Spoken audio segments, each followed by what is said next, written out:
The first book really is comes out of my interest in the way that land in Singapore is organized and structured, like the city, how its grids form, and yet there's a lot of possibility even within these boundaries that are created for us.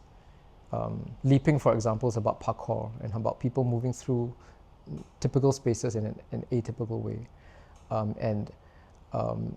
There is a sense that, you know, light is plain, right? But then if you look closer, it has many colors in it. So that's how the light aspect, I think, comes into that book. And the newer book, Left Hand Calligraphy, actually is a place in the basement of Katong Shopping Centre. It's an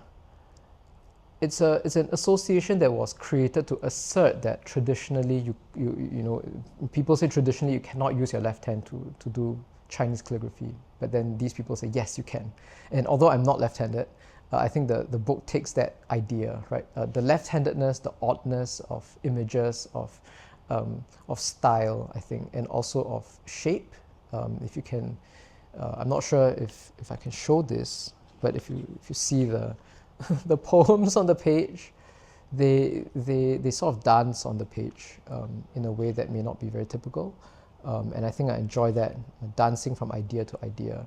And so it also has this idea of like playing with like shadows or with mobiles, right? So all these sort of visual aspects of the book hopefully shine through as well. The strikethroughs don't start off, they only come in like to the last 3 or 4 poems, and I felt like part of it was the question of how to end. And a lot of times, ending too neatly felt wrong for a book like this.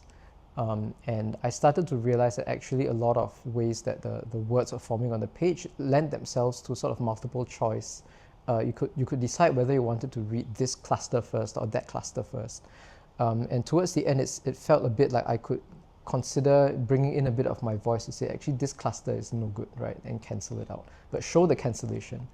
And increasingly in the last 3 to 4 poems, the cancellations become more frequent and severe.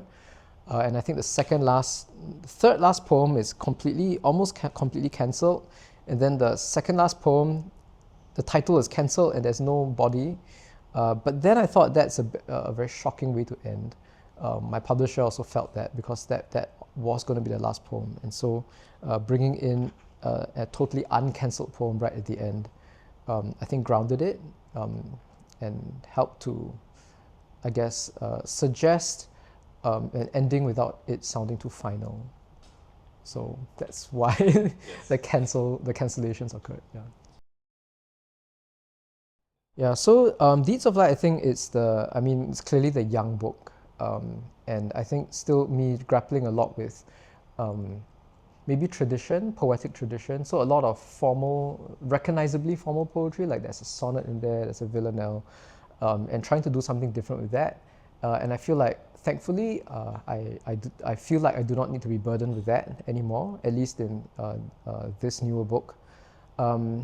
And the newer book is more concerned about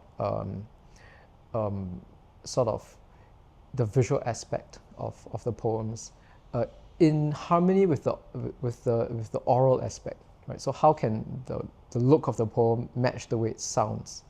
And I think so I guess that's a big distinction.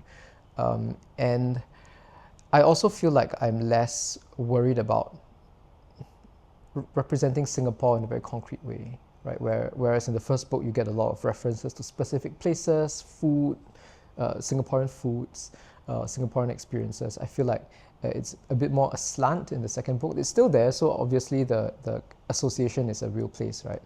But you wouldn't think immediately of Singapore when you see it, for example. So I guess suggesting that Singapore also is a very strange and unexpected place in a certain way. And then the project I'm working on now also takes another turn. You'll notice that the projects change a lot. And this project I'm still working on is tentatively titled Eat, Drink, Man, Woman, and it is a found poetry endeavor.